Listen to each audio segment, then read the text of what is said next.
Señoras y señores, gracias por este privilegio singular que significa ser parte de su domingo a través de la pantalla líder de Televicentro. Hoy me acompaña el doctor Tito Alvarado, infectólogo y epidemiólogo muy reputado en el país. Doctor Alvarado, gracias por aceptar nuestra conexión este domingo. Muchas gracias, Darío. Es un gusto saludarlo. Le propongo que conversemos un rato y mientras transcurre la plática me permita usted, en la medida de lo posible, elaborar aquí un dibujo que yo voy a ver cómo le transmito después. ¿Qué le parece? De acuerdo. ¿Tiene alguna condición que establecerme usted así que no sea un límite muy excesivo para el dibujo que voy a elaborarle? Que salga guapo. ¿No le parece que es mucho pedir? No creo.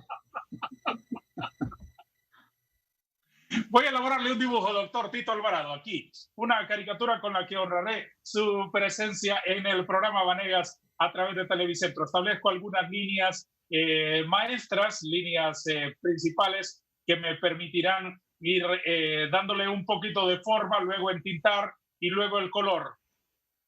A través de ese proceso vamos a hacer que aparezca aquí una caricatura para honrar a nuestro invitado, el doctor Alvarado. Quedamos de acuerdo, ¿verdad? De acuerdo. Doctor, ¿cómo encontró el sistema sanitario hondureño esta nueva pandemia mundial? En dos palabras, poco comunicativo y poco desintegrado. ¿Qué significan ambos conceptos? Comunicativo porque hay mucha información que no se despliega. Y desintegrado porque hay muchas personas dentro del propio ministerio que no están trabajando conforme a los designios de la señora ministra.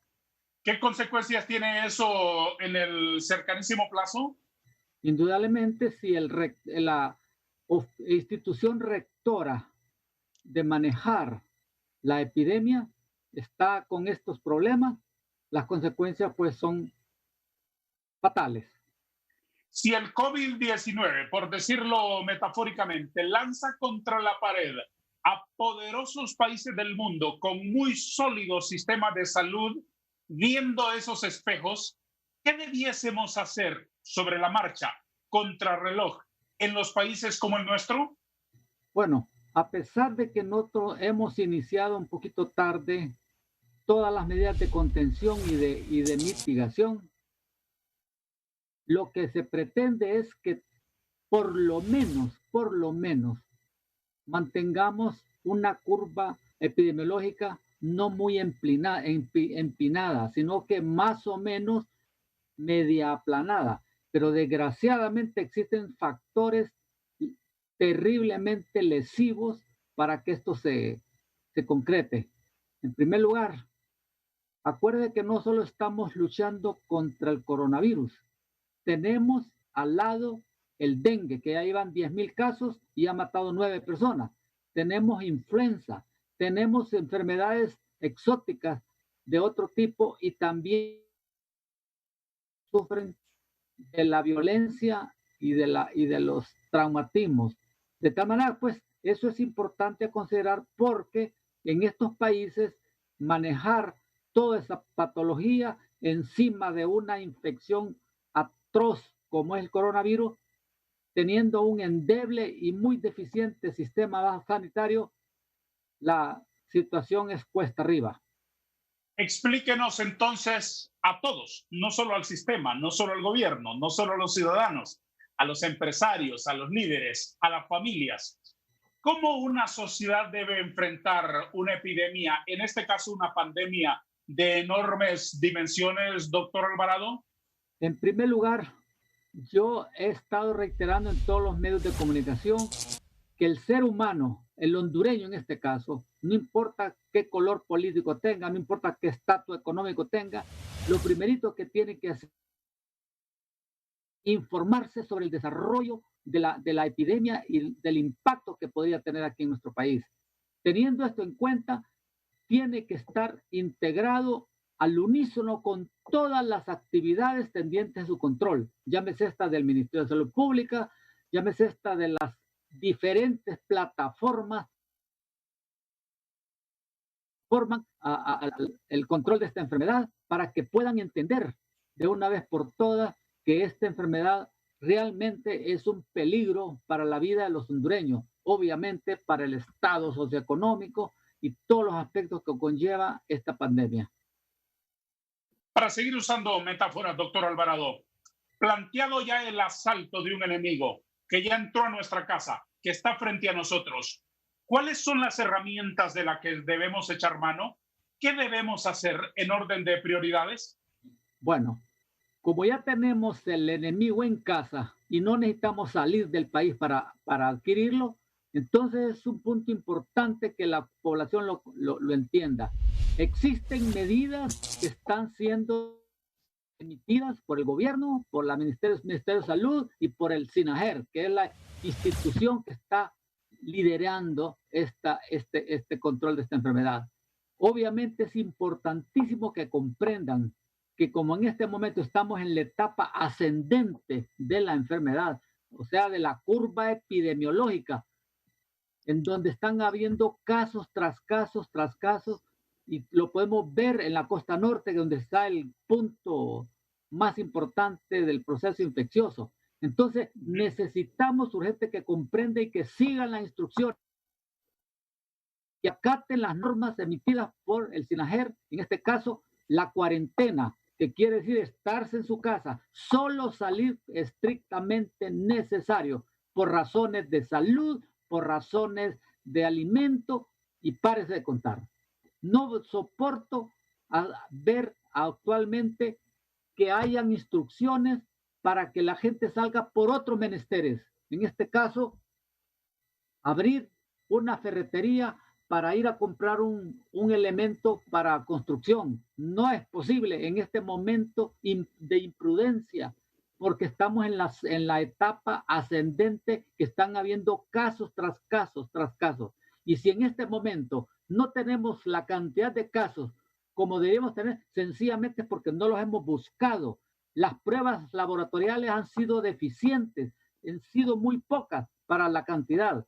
Todos los países centroamericanos que están haciendo búsqueda activa de la enfermedad están viendo la cantidad de pacientes. Véase Panamá con 16,000 pruebas que tiene hechas. Tiene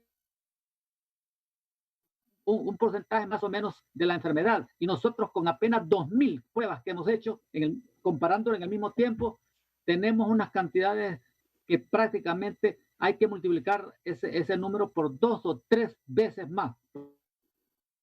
Pacientes se encuentran en Honduras y no los hemos encontrado porque no tenemos confirmación ni presunción de las pruebas.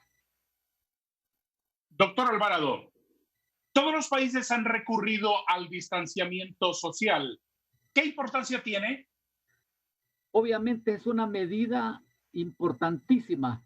Remontémonos allá en minutos 18, cuando vino la famosa pandemia mundial de la gripe española, que no habían antibióticos, no había antivirales, no había nada. Y la única estrategia que realmente pudo mitigar la enfermedad fue el distanciamiento social, es decir, la contención y la mitigación. Distanciamiento de personas, distanciarse, estarse en casa lo mejor, o si sale, estar por lo menos a 2 metros por lo menos de una persona a otra, porque ya se sabe que la enfermedad se transmite con la persona. El virus lo transporta a la persona, lo emite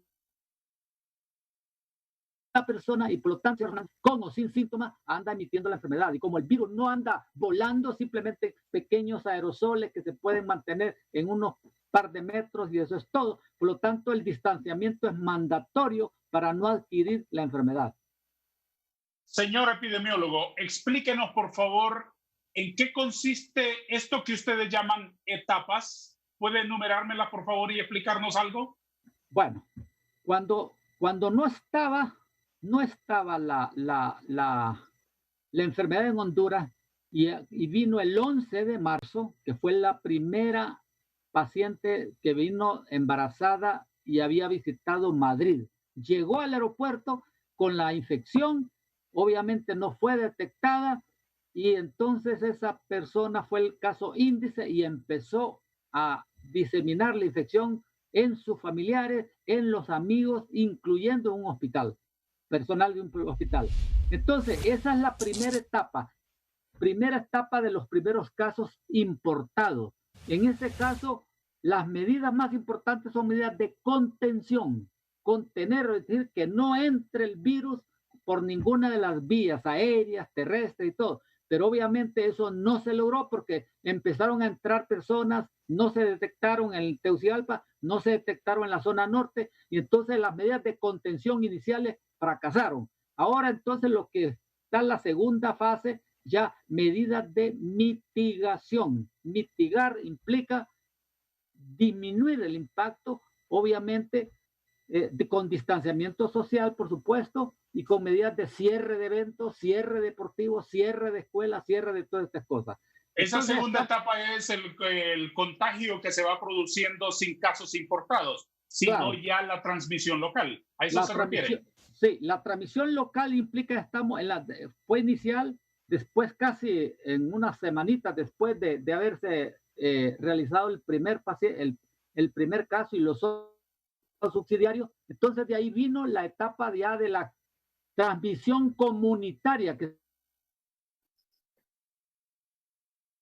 personas en la comunidad, en directos barrios y todo. Entonces estamos en la etapa de diseminación y es donde la estrategia era mitigarlo con todas las de ley en una forma bastante fuerte, porque como no tenemos antivirales, no tenemos vacunas, la única forma de contenerlo es a través de esas formas tradicionales y ancestrales de mantener a raya esta enfermedad. Permítame, doctor, darle la palabra a nuestros anunciantes, anuncios y promociones en el programa Vanegas.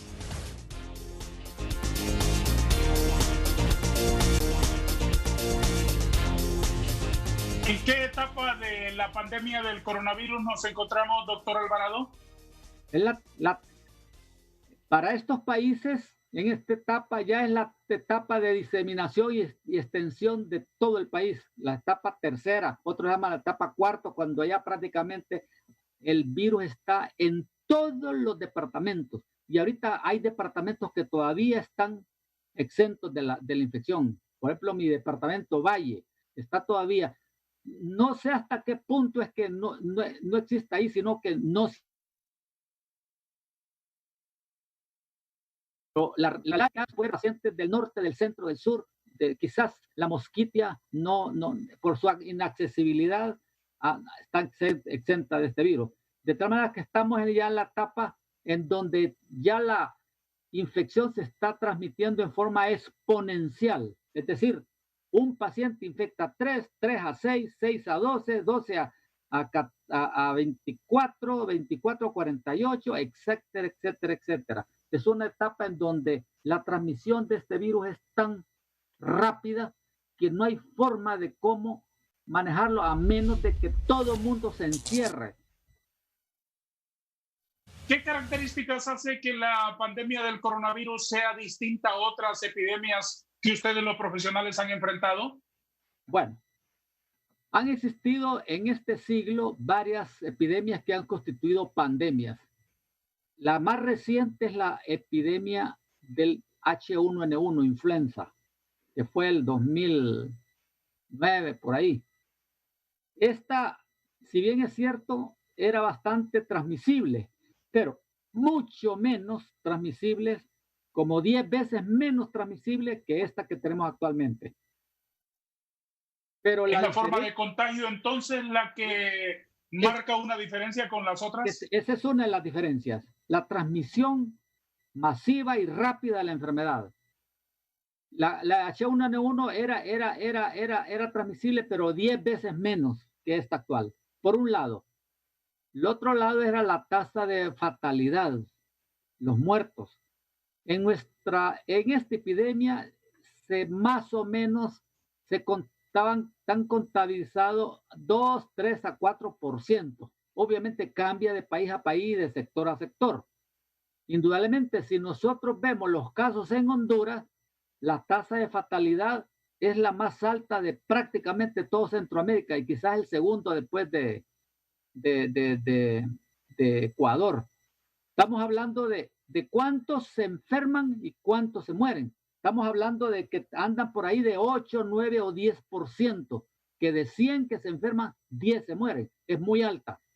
Pero esto va cambiando de acuerdo a la evolución de la enfermedad, porque entre más casos tenga el denominador, que en este caso la población infectante, pues eso cambia. Pero si usted pone estos datos en Costa Rica, que han habido el triple de casos, la tasa de fatalidad anda en menos del 1%. Y eso es un factor importante. ¿Por qué en Honduras es tan alta la tasa de mortalidad por el coronavirus, doctor Alvarado? Bueno, una de las posibles explicaciones es, en primer lugar, nosotros entramos a buscar el virus recientemente con las pruebas y estamos con un déficit de las pruebas, en primer lugar, y eso no implica que el denominador no crezca. Segundo, que los pacientes que han afectado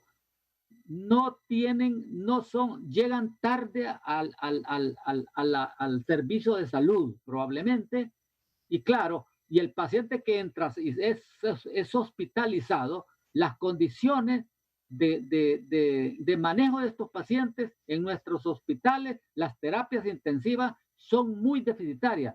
Tenemos apenas 150 ventiladores en todo el país, incluyendo hospitales privados y hospitales estatales. Imagínese usted, ahorita que el Catarino Riva y el Seguro Social de San Pedro Sula, con solo unos cuantos casos que estamos en la etapa ascendente, ya el clamor de los médicos es devastador. Ya hay demasiados pacientes para la cantidad de camas y de terapias intensivas que existe. Y entonces, claro, al haber menos atención y ante una enfermedad que no hay forma de cómo tratarla con antivirales, ni mucho menos vacunas, entonces eso se podría explicar en parte. Pero en gran medida es que nosotros necesitamos más información al respecto. Es una enfermedad que se está con muchos aspectos de la partícula viral y también de todas las repercusiones que tiene. Vamos a saber toda esta información cuando ya la pandemia finalice y cuando tengamos los datos a mano para analizar todos estos índices y todas las posibilidades que ahorita no las estamos aceptando en una forma total porque necesitamos más información al respecto. ¿El virus está en el aire? El virus, una persona tose o una persona estornuda, la velocidad del estornudo es como 10 veces más de la velocidad de una tos. Por lo tanto, expele las gotitas cargadas con a un metro. Y entonces ahí hay diferentes gotitas de acuerdo al tamaño de las gotitas. Si son gotitas más de 5 micras, estas tienden a decantarse, a bajar y a caer en la superficie. Pero si son gotitas menos de 5 micras, tienden a tener aerosoles, pero en un ambiente de 1 metro, 1,5 metros, o sea, cerquita. No anda el virus en el aire y que usted está a una cuadra y ahí nomás lo va a captar. Tiene que estar cerca el factor humano, la persona que esté expeliendo la gotita. ¿Y permanece en las superficies por determinado tiempo? Por supuesto, ese es otro aspecto que se conoce ya, dependiendo de la superficie que sea. Por ejemplo, si se trata de escritorio, de plástico, de lámina, metales, maderas, textiles, madera, etcétera, de todo eso, pasamanos, agarradores de las puertas, donde agarra la mano, agarra el llavín, el teclado de un cajero automático. Estamos hablando de un rango de permanencia de días hasta 9 días se han visto como algunos de ellos. Obviamente la mayoría entra entre 3, 4 días, unas horas. En otras palabras, el virus es viable. Por ejemplo, le pongo el caso típico. Usted va en el mall y alguien usted va delante de una persona, atrás de una persona que está tosiendo y de sus manos no anda mascarilla y entonces se contamina las manos y toca el pasamanos. usted va atrás, usted toca esa madera e inmediatamente está llena de millones de partículas virales, y estas partículas virales, si no se lava las manos, usted se transmite, se autotransmite tocándose los ojos, tocándose la cara, la nariz, en una forma rapidísima, porque la Ya lo dosis entiendo. infectante es bien baja.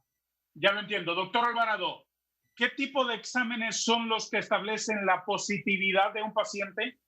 Bueno, actualmente en Honduras existen exámenes de pruebas rápidas que se llaman. Pruebas que usted le sacan una pinchita de sangre, como cuando está haciendo prueba de embarazo o prueba de azúcar en la sangre, Sí. y en 15 minutos es capaz de decirle uno a la persona si está usted, si tiene anticuerpos contra el virus, en 15 minutos. ¿Eso es certero?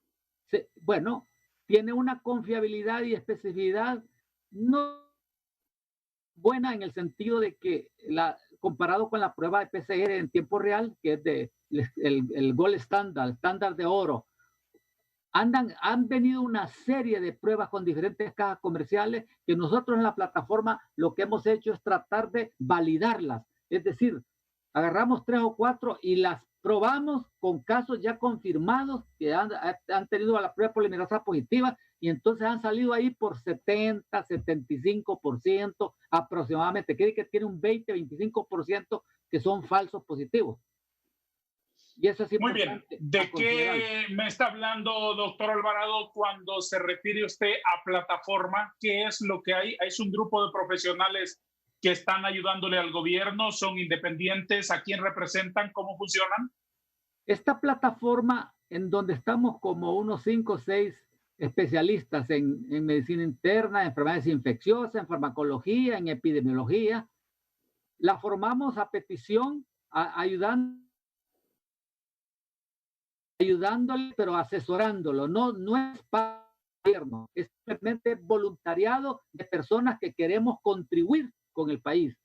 Y estamos utilizando la plataforma ya existente del ingeniero Arturo Corrales, que se llama Ingeniería Gerencial, con un simple propósito. El propósito es que esta compañía tiene referenciado el país, es decir, tiene localizado todos los hondureños, todas las casas que viven. Si usted llama por teléfono a la plataforma, y con solo un clic le digo dónde vive, quiénes están a su alrededor, etcétera, etcétera. Y eso es importantísimo para controlar la enfermedad.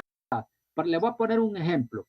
Si, por ejemplo, en el Carrizal existe un posible caso en donde con solo una llamada por teléfono a la plataforma, inmediatamente lo geolocaliza a él y a 100 metros alrededor, para ir con los vigilantes de epidemiólogos a buscar ese caso ya dirigido al caso y a sus contactos. Así lo logró Corea del Sur, tratándose de adelantarse a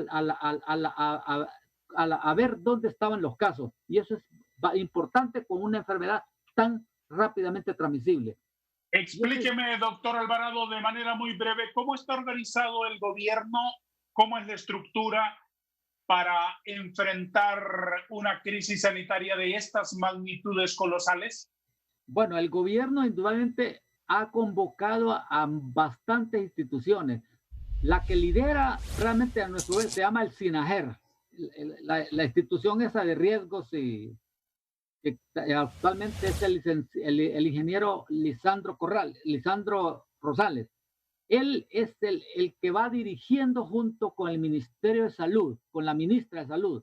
Ellos son los contactos para tratar de integrarse, en planificar y actuar con todas las organizaciones. Y es el contacto, la comunicación, el enlace que nosotros tenemos en la plataforma que nosotros conformamos, en donde nosotros hacemos no solo la búsqueda, ayuda de casos, sino que entrenamiento a médicos, porque hemos hecho alrededor de 20 protocolos de manejo con todas las instituciones y todas las sociedades médicas del país, y las le elevamos a un sitio web en donde el médico perfectamente puede entrar y encontrar todos los protocolos de manejo. Y damos también telemedicina a través de de la plataforma y tenemos un call center para dar orientación a todos los hondureños que quisieran averiguar. Solo marcan al call center y hay un médico que están entrenados, que lo hemos entrenado para que conteste aspectos relacionados con la enfermedad.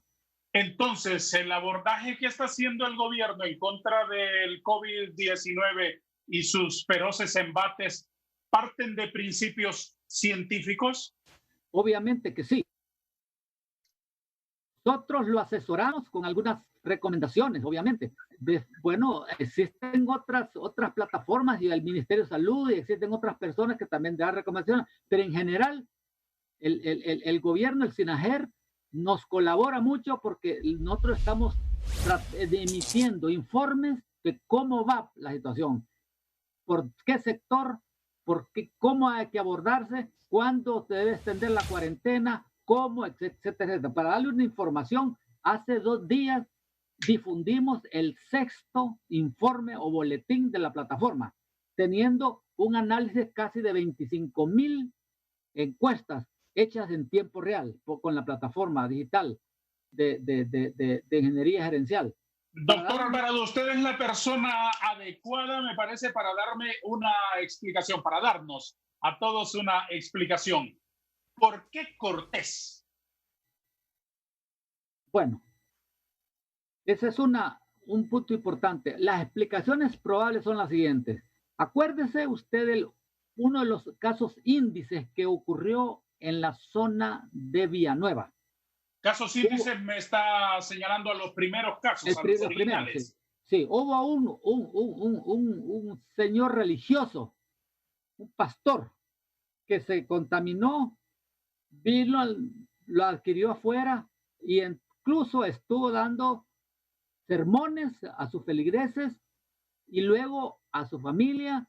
Se imagina usted, y sin haberlo detectado, y en una zona que estamos hablando de Villanueva, un territorio que aproximadamente existen 200,000 personas, con la cantidad de maquilas que existen, con el hacinamiento que existe, y sin darse cuenta de que tenían esas personas infectadas, cómo se infectaron. Entonces, el hacinamiento, tanto de la parte de Villanueva, la parte de Choloma, Progreso.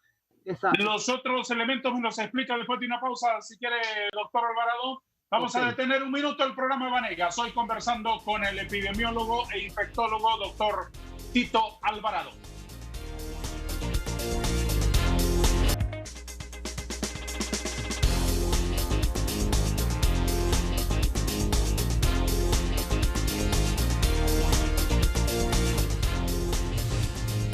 Avanzo en los detalles de la caricatura con la que honraremos hoy la comparecencia del ilustre doctor Tito Alvarado hoy en el programa Vanegas. Va bastante avanzado el dibujo, doctor. No sé si es usted o Clark Gable el que está apareciendo aquí en este lienzo. Lo estoy viendo un poco pequeñito, pero me parece que estoy bien. Su opinión va a ser fundamental al término del programa, porque con este dibujo honraré su presencia como suelo hacer con todos nuestros invitados cada domingo después de Noche de Gala por Canal 5 y repetimos nuestra emisión el domingo siguiente a las 5 de la tarde a través de Telesistema Informativo. En este foro donde dibujo y converso y dibujo sobre temas de palpitante actualidad, temas de muchísima importancia como el actual, que aquí vienen a ser analizados, debatidos, explicados por ilustres hondureños que tienen la gentileza de venir a nuestro estudio o de comparecer desde su oficina, como es el caso de hoy, por razones especiales, de nuestro interlocutor, el doctor Tito Alvarado. Unos detalles más del dibujo, va usted corriendo, avanzando velozmente con su estetoscopio, su bata, su traje, su finísima corbata. Voy a agregarle un poco de color. ¿De qué color quisiera la corbata, doctor Alvarado? Roja. Me gusta mucho, me gusta mucho.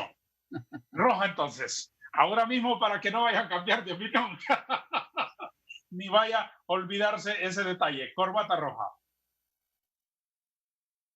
Qué linda se ve la corbata roja. Sobre... Solo rojo vivo tengo. Ah, bueno, está bien. Combínela con un negro, se le va a hacer rojo oscuro. Gracias por su asesoría, doctor Tito Alvarado. Continuemos hablando de este tema particular de Cortés. Me estaba explicando usted algunas características de conglomerados urbanos como San Pedro Sula, Villanueva y otros. ¿Qué otros elementos quiere aportarme para que podamos entender los hondureños por qué Cortés tiene una altísima tasa de contagio de coronavirus, don Tito? Bueno, aparte del hacinamiento y de las personas que estuvieron transmitiendo la enfermedad sin haberse descubierto, me imagino también fue la búsqueda activa, porque el Seguro Social ya tiene ya varias semanas de estar haciendo pruebas rápidas y pruebas buscando el paciente, a los pacientes posibles que llegaban. Quiere decirme que en otros departamentos no están siendo examinados los pacientes, aunque haya casos, y en Cortés sí. En Cortés que se han hecho pruebas. En todos, en todos los departamentos existe atención, pero esta enfermedad no se puede diagnosticar clínicamente porque se parece mucho a la influenza. Y entonces estamos en época de influenza. También tiene algunas manifestaciones clínicas más o menos parecidas un poco al dengue. Entonces tenemos 3 infecciones virales que también hay que descartar. Por lo tanto, si uno tiene algunos elementos claves que son de esta enfermedad, el clínico tiene que estar muy atento y para eso tiene que estar entrenado, porque son pacientes que, si un paciente, por ejemplo, viene a mí, a mi consulta, y me dice que tiene fiebre, que no se le quita, que tiene 2, 3 días de fiebre y fiebre alta, tiene dolor en la garganta, tiene una tos seca y que ya empieza a perder su aliento, o sea, a cansarse un poco, o sea, tener disnea, como le llamamos en el vulgo médico, ese paciente es un COVID-19 hasta no demostrar lo contrario. Si yo pienso en otra enfermedad, me voy a equivocar mucho más. Obviamente ese paciente tengo que confirmarlo con una prueba. Bueno, si tengo a mi alcance pruebas rápidas, tengo que hacérselas, pero toda prueba rápida tiene que confirmarse con una prueba de PCR que le llamamos nosotros, cadena polimerasa, y eso tarda 24, 48 horas. Y entonces, esa es la cosa. Entonces uno, entre más busca esta enfermedad, sabiendo que está ocurriendo muy frecuentemente en nuestro ambiente, es importante que el médico atienda estos casos y que piense en esta enfermedad, porque entre más piensa, más la va a encontrar. ¿Qué recomienda usted de manera puntual, así como que estuviera haciendo una lista de deberes de un maestro o de un padre de familia para sus chicos? ¿Qué recomienda usted particularmente a San Pedro Sula, a los sanpedranos, a los limeños, a los de Villanueva, a los de Choloma, a los porteños, a los de San Manuel, a los de Santa Cruz, a los de San Antonio, etcétera, etcétera? Bueno, le voy a recomendar poniéndoles un ejemplo, que vean y que escuchen a los médicos de la zona, los médicos del Seguro Social. Hay 2 médicos ahí que están hablando constantemente, que están clamando de que los pacientes, los hondureños, no salgan de su casa si no es estrictamente necesario. Que usted los ve los relativos a cada rato. También hay en el Catarino. Quiere decir, ¿por qué? Estos médicos están ya trabajando doble jornada, no tienen equipos de repuesto, no hay recursos humanos bastante para que los reemplazcan. Por lo tanto, que vean el clamor de estos médicos que están ahí. ¿Por qué lo digo esto? Porque va a llegar un momento en que apenas estamos iniciando la curva ascendente. ¿Se imagina cuando ya al final de mayo o a principio de junio, en donde creemos que el pico pueda tener la cantidad de pacientes que van a ocurrir? Por lo tanto, toda persona que esté en ese sector y en Honduras, lo extiendo a Honduras, que no salga de casa, solo estrictamente necesario. Yo entiendo los problemas económicos, entiendo del hondureño que tiene solo para comer día a día, yo entiendo esas cosas, pero las autoridades tienen que actuar endureciendo eso porque va a ser peor la tasa de mortalidad. Y si queremos nosotros, como le digo a cualquier hondureño, quiere tener usted COVID-19, salga casa y andan deambulando a un montón de gente, ni cuenta se dan de que tiene síntomas el paciente, ni el propio paciente, y este les puede transmitir la enfermedad con solo hablar cerca de usted. Por lo tanto, es mandatorio en este momento crítico que pasa en nuestro país, en la curva ascendente de casos, tratar de ser un poquito más blando en las medidas de confinamiento. No Doctor Alvarado, explíquenos técnicamente algunas cosas. ¿Cómo funciona el Laboratorio Nacional de Virología? ¿Qué hacen allí? Bueno,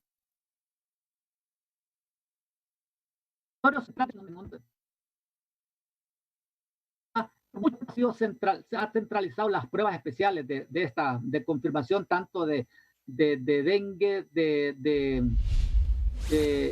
coronavirus y de otros.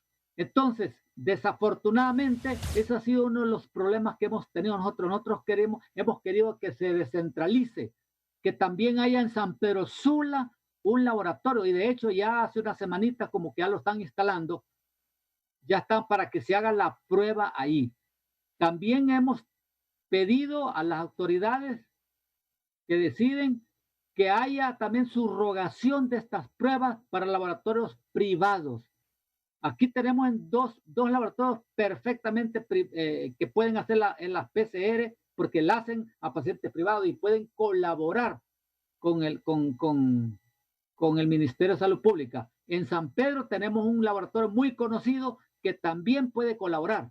Quiere decir que les preste los reactivos al ministerio, pueden subrogar y hacer contratos para que estas pruebas se hagan a todos, estén al momento de el médico la necesita. Si usted ha escuchado el director del Seguro Social en San Pedro Sula diciendo que habían unos furgones con unos cadáveres de pacientes que habían salido de aquí del Seguro Social y de Leonardo Martínez, que estaban en sala de COVID y que tenían sintomatología de COVID y que solo tenían la prueba rápida. Obviamente, para que sean aceptados por el ministerio, tenían que tener la prueba de polimerasa y por falta de esa prueba no se hacía. Entonces, la urgente necesidad de que las pruebas se hagan en varios lados de Tegucigalpa, varios lados de San Pedro Sula, Ceiba, es factible y hacia esa dirección estamos nosotros en la plataforma urgiéndole al gobierno, urgiéndole al Ministerio de Salud Pública, urgiéndole al SINAGER, y parece que sí están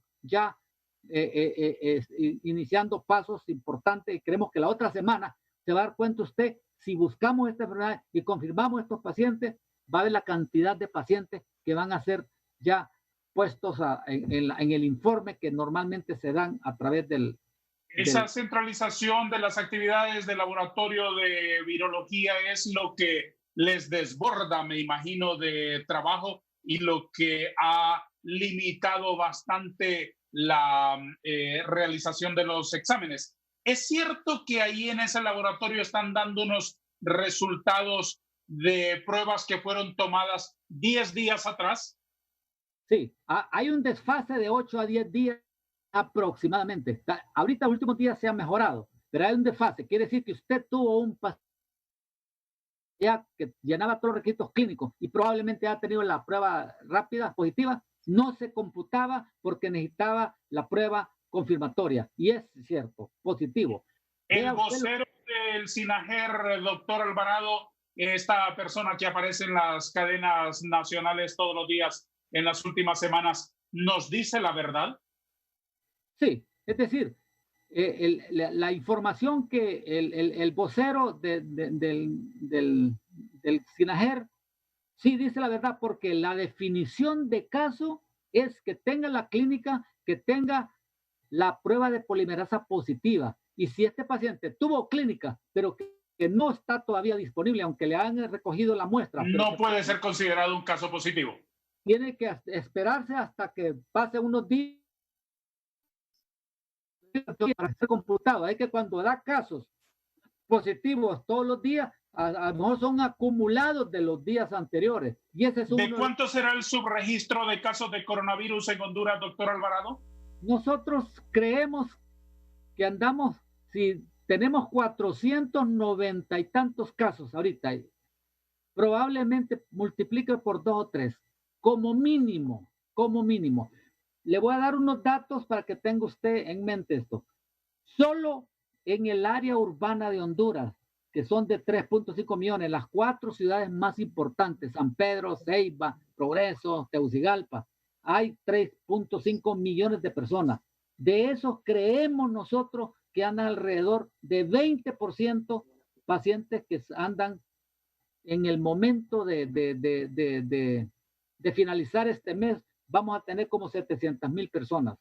Estamos hablando proyecciones hasta dentro de, ¿qué? Dentro de un mes, mes y medio, de los cuales el 80% son asintomáticas, como la enfermedad. Esto no pinta nada bien, entonces, doctor Alvarado. En absoluto, en absoluto. 15% de los asintomáticos, o sea, 105,000, van a estar probablemente van a necesitar una hospitalización. Estamos hablando a finales de meses. Luego de esos 105, 5% van a necesitar terapia intensiva, 35,000. Eso es o sea, críticamente enfermo. Así, como le dije, necesitamos ventiladores mecánicos en cantidad. No los tenemos. Obviamente, la historia natural de la enfermedad está cambiando.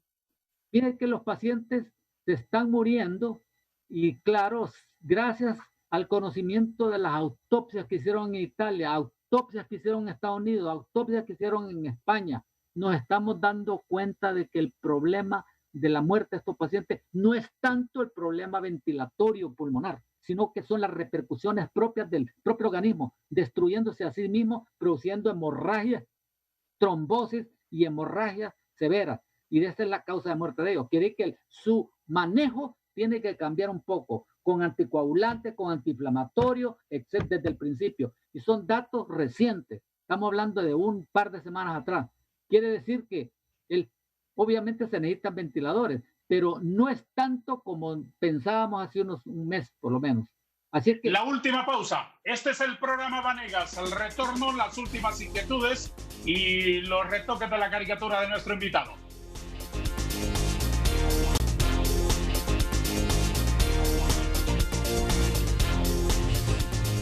Doctor Tito Alvarado, ¿qué elementos determinan que un paciente que llega a un hospital sea internado, sea enviado a un albergue, sea enviado a su casa, sea llevado a una unidad de cuidados intensivos? Bueno, esa es una pregunta muy importante y espero que me estén escuchando los médicos jóvenes, los médicos generales, especialistas, etc. Un paciente que tenga clínicamente fiebre, malestar general, que tenga dolor en el pecho, que tenga tos seca y dolor en garganta. Ese paciente es clínicamente en tiempo de epidemia es COVID-19 hasta no demostrar lo contrario.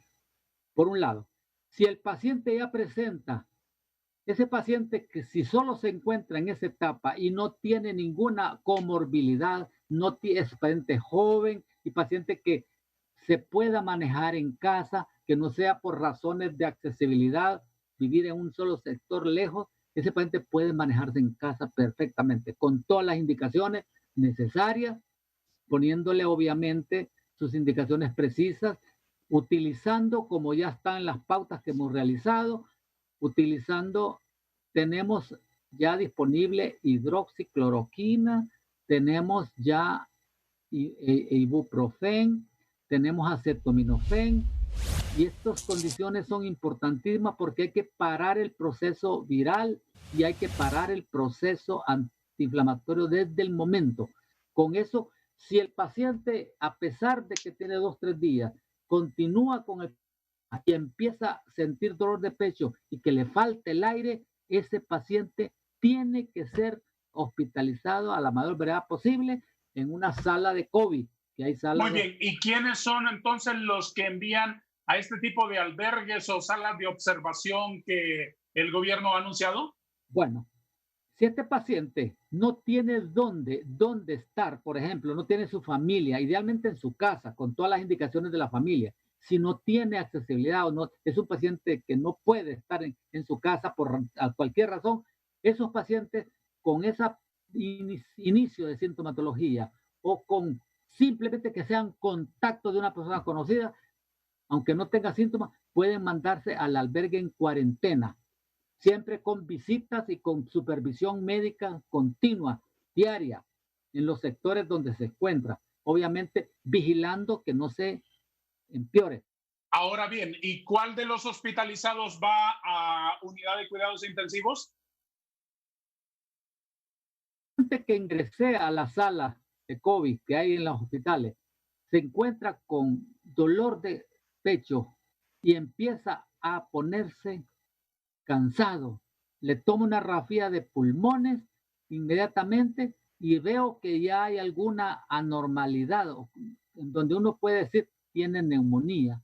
Ese paciente ya se está poniendo crítico. Aumento medicamentos, inicio terapia anticoagulante, inicio terapia con esteroides en algunos casos, y ese paciente lo vigilo. Si este paciente llega a empeorarse porque no puede respirar por otro lado, tengo que buscar ya la terapia intensiva. Y la terapia intensiva la busco solamente porque necesito un ventilador mecánico. Si no necesita ventilador mecánico, puede manejarse una sala de COVID perfectamente, porque la ventilación es la que define prácticamente al 95% de los casos que van a terapia intensiva para vigilancia estricta.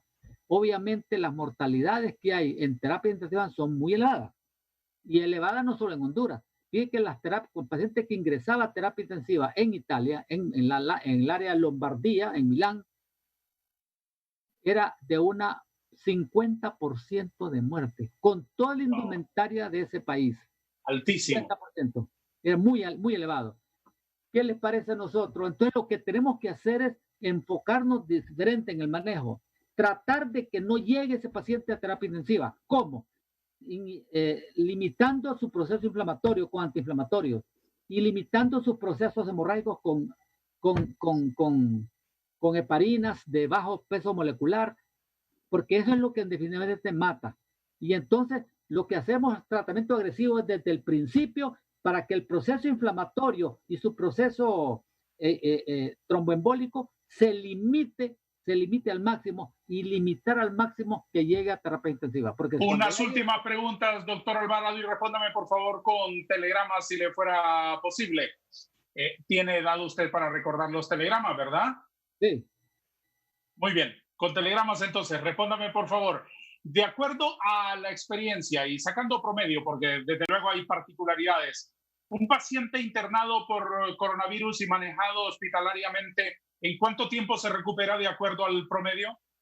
Pero la enfermedad no dura más de alrededor de 14 días promedio. Si se muere, se va a morir por ahí, 3 semanas, lo máximo. Es una enfermedad muy aguda, es una enfermedad de 7, 14 días. ¿En cuánto tiempo puede complicarse un paciente? Normalmente cuando ya entra a terapia intensiva, ya de hecho ya está complicado, porque ya necesita ventilación mecánica, y ese paciente tiene la posibilidad de morirse porque ya si necesita ventilación mecánica ya vienen los problemas tromboembólicos simultáneamente. Pregunta sobre otros aspectos. ¿Qué opina de la solicitud del gobierno de brigadas cubanas? Me parece correcto. Todo país que quiera ayudarle a Honduras, independientemente de dónde sea, en esa brigada cubana vienen epidemiólogos, vienen intensivistas, vienen neumólogos, vienen creo que cardiólogos. Entonces, solo me remonto cuando estuvo el MISH. En el MISH hubo mucha ayuda cubana que fue muy positiva. Y yo aplaudo al gobierno de haber aceptado, así como todos los gobiernos de Latinoamérica. Es importante, necesitamos ayuda. ¿Huele, doctor, usted que hay pudrición en las compras directas del gobierno en esta emergencia sanitaria? Solo sé lo que he oído de parte de los rotativos escritos y televisados. No tengo ¿Qué percibe? Personal. He oído de que hay cierto mal manejo, pero no tengo evidencia de ello. ¿Cuál es la importancia de la mascarilla y de lavarse las manos para el público en general que nos acompaña este domingo, doctor Alvarado? Fundamental, las dos simultáneamente. Debe salir de tu casa sin mascarilla. La mascarilla le ayuda, sobre todo mascarillas N95, le ayuda a limitar al máximo las partículas virales que pueda adquirir de otro paciente. Obviamente, si solo es la mascarilla y no se da las manos, no hace mucho. Voy a formularle unas últimas preguntas, doctor Alvarado, pero antes voy a enviarle una caricatura que ha estado elaborando aquí al público. Voy a tomarle una fotografía al dibujo, doctor, y se lo envío a su teléfono, ¿le parece? De acuerdo. Voy a enviarle una fotografía de este dibujo con el que honramos, ya se lo envié, doctor Alvarado. Esta es la caricatura con la que honramos la presencia de nuestro interlocutor, el doctor Tito Alvarado, epidemiólogo, infectólogo, una eminencia, un profesional distinguido del país. Este es el dibujo. ¿Lo ha recibido, doctor? Sí, con todo gusto, gracias. ¿Qué le parece el dibujo? Muy Voy a bonito. dar mi opinión independiente. Abra su corazón y dígame la verdad. Le digo la verdad, salí guapo. En consecuencia, está satisfecho. Tal como soy, lo sacó. En consecuencia, está satisfecho con el dibujo. Muy satisfecho. Muy bien. Doctor Tito Alvarado, respóndame por favor con una palabra, una sola palabra, mis últimas inquietudes. ¿Qué espera usted que pase? Que se termine lo más pronto esta epidemia. ¿La salud o la economía? La salud. ¿Qué piensa del COEP? No, es una entidad que vela por los empresarios y por los empresarios mayores y menores. ¿Qué va a cambiar en la sociedad? Mucho después de esta epidemia. Nos vamos a convertir a ser más solidarios, a ser más higiénicos y a tener miedo por las pestes y las infecciones que nos puedan sobrevenir posteriormente. ¿El coronavirus desaparecerá algún día? Probablemente va a desaparecer esta epidemia, no hay duda. El problema es que pero el problema es que también pueda perpetuarse, así como las influencias, que vienen cada año y se quedan ahí en forma endémica y después, si las condiciones lo permiten, vuelven. ¿Qué es lo más urgente de hacer? Lo más urgente de hacer es que todos los hondureños estén luchando contra el COVID y siguiendo las recomendaciones emanadas por las autoridades de salud del país. ¿Hay alguna lección de Dios para la humanidad? Sí, claro, hay. Nos estamos portando mal contra el planeta, nuestra casa, la estamos destruyendo y esa es una de las consecuencias que el ser humano está pagando. ¿Por qué ni el peligro de muerte nos une? Es una desgracia para el ser humano, ya ese es el extremo. ¿Cuál es el error más grave del gobierno? No solo de este gobierno, sino que de todos los gobiernos de que yo tengo uso de razón, nunca se han preocupado por salud ni educación. ¿Cuál es el acierto del gobierno actual en esta crisis sanitaria? Bueno, he notado de que el presidente actual está actuando en una forma estricta contra esta enfermedad y claro, ha llamado a personas para que le ayuden, porque eso es importante. El gobierno por sí solo no puede manejarla. Necesita Con rigor científico, doctor, y con la responsabilidad con la que usted actúa en la vida privada y en la vida pública, ¿se atreve a hacer un pronóstico? ¿Qué ocurrirá en Honduras en materia de salud en los próximos meses? Van a haber bastantes casos de COVID y van a haber bastantes muertos. Ojalá que no. Ojalá que no. Gracias, doctor Alvarado, en cualquier forma, por haber comparecido con nosotros. Gracias por su tiempo este domingo. Muchas gracias, Darío. Que tenga muchos éxitos. Igualmente. Gracias. Doctor Tito Alvarado, infectólogo, epidemiólogo reputado del país, compartiendo con nosotros sus puntos de vista. A todos, gracias. Adiós.